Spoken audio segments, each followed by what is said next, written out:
Hi guys, welcome back. 24 hours after my last video, so maybe I have got my mojo back.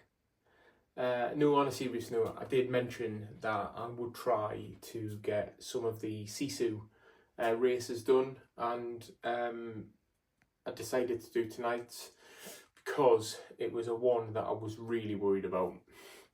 So this is stage 5 of the Sisu Tour, and it's up Ventop, so it's up the first 10 kilometers of Ventop, and I think the race is 11.4 kilometers with something in the region of 817 meters of climbing, and not normally my kind of playground. I'm a big rider, so I'm 89 kilos, but I was 107 kilos just over a year ago, probably a little bit longer than a year ago now. So the weight's coming down, but the power's kind of creeping up. So I'm kind of on a little bit of a teeter at the minute, where the longer climbs I'm pretty good at. I can maintain some power. It's the kind of short 5 to 10 minute climbs that I'm not the biggest of fans of. So I came into this with kind of one goal, one aim, was to not race. I looked at the top 10. I'm currently sat like 7th in GC at the moment, but I was almost 20 kilos heavier than the next rider in GC. So I decided to take a very, very different approach to racing on this. And anyone that's going to race this, I would really suggest to do that if you're worried about climbing. So what did I do? I decided I was going to time trial it, okay? I wasn't going to look at any other rider. All I was going to do was just set a number that I wanted to stick to, and in this case, because of my FTP, I wanted to hold above 360 watts, which should have put me at around about 4.1 watts per kilo. So that's what I wanted to do, and that was my aim, and that's what I'm going to try and stick to throughout this. So with about 10 seconds to go, then I had to start ramping up my legs to kind of the above 4 watts per kilo, so that when we start, I'm kind of where I want to be. I make sure that I'm near the front, because what I don't want to do is just kind of get dropped straight away. But I'll be brutally honest, for majority of this, I look down at numbers. The Zwift companion app open, and I had it on the kind of dashboard, and all I did was kind of just look down. So the lead-in for this is relatively short, and it's the only flattest part, and then you're pretty much straight onto the climbing, and that's where we start for the next 11.2 kilometers. It's continuously going uphill. So like I said, I wasn't actually looking at the screen. I was looking at the companion app and trying to make sure that I was above 360 watts, but I was more in the 400 range, and then I briefly looked up for a second and realised I was at the very front, and that's not where I want to be. Not because I don't think I could hold it, but I just definitely wanted to stick to my game plan of anything above 360 watts.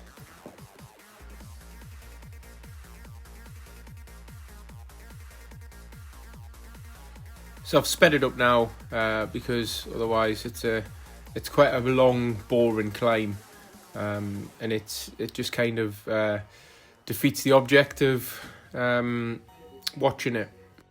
Because I'm not racing individuals on this, I'm just kind of keeping my head down and riding to numbers. It's not the most exciting race to watch.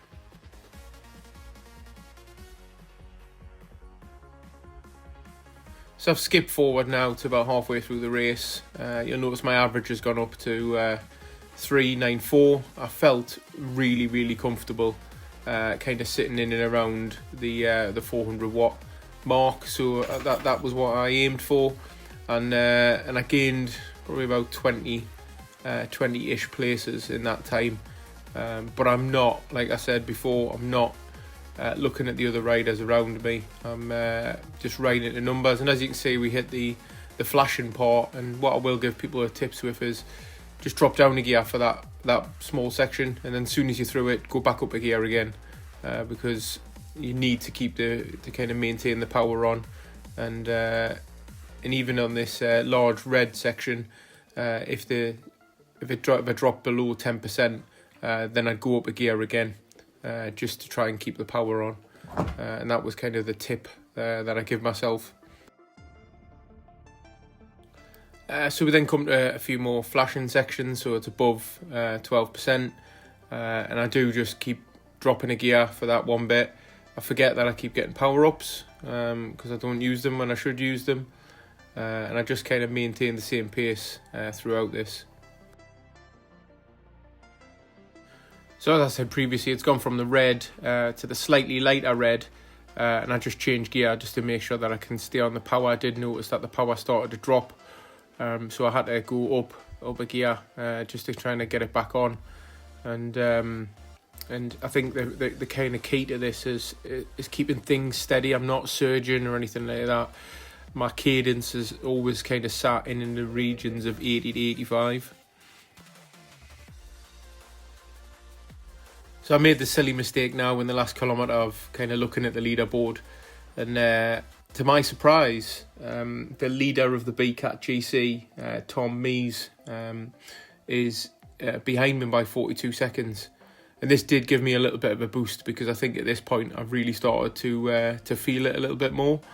But I was looking now at people that are at the top of the GC, and I know at this stage I've had an absolute blinder of a ride if I've managed to kind of hold him off. But he is closing really fast, so in the last K I did lose quite a bit of time to him, but I'm totally fine with that. He's minutes ahead of me in the GC, so I know that this ride's not going to put me back in contention with him, but more of a betterment for me. And then as I cross the line, my teammate Stefan goes past me. But that was quite possibly the best ride I've had all year. Well, guys, what can I say? That was possibly the ride of the year for me. Bit of a disclaimer though first. I did record myself, but when I took the SD card out with my GoPro, it had formatted itself, the GoPro, so it didn't record anything. So when I pressed record, the little spanner thing came up and I didn't see it, so unfortunately it didn't record me in a lot of pain. It didn't record me on my hands and knees after that, almost thrown up on the garage floor, but I'm pretty sure you wouldn't have wanted to watch that anyways. Some of you might have. Right, the race though, the big thing for me on that was making sure that I kind of stuck to my game plan. There was a couple of times in the race that I looked up, and it didn't faze me, because as soon as I put my head back down, I wrote to the numbers, and I knew halfway through that I was feeling stronger than the numbers that I'd set myself, so I needed to kind of adjust to that and make sure that I kept it. How does it look then? So I'm actually, right now, even though this was the first event of stage 5, so there is 3 more days, maybe 2 more days of events. I think Sunday is the final day. But I'm currently sat 3rd in GC after 5 events. I think that's kind of generous. Stage 6 is not a stage I'm looking forward to, because it's a few ascents of the petty KOM, and I would rather climb Ventop again 3 times than go up the petty KOM, because it is a nemesis climb of mine. But I'm just going to have to do it, aren't I? Going to have to. And I think I've got a little bit of my mojo back for a bit of content creation after yesterday's crit race. So hopefully I'll get the next 2 stages filmed, and we'll put them together, stage 6 and stage 7. And let's hope for a good finish in GC, a good finish for me in GC's top 10. Right, that was my aim from the start. I'd love to be in the top 10 after 7 stages, but realistically, there is some really strong riders still yet to ride, so I expect to drop down in the GC. On other news, I got another FTP increase from the back of this, and I'm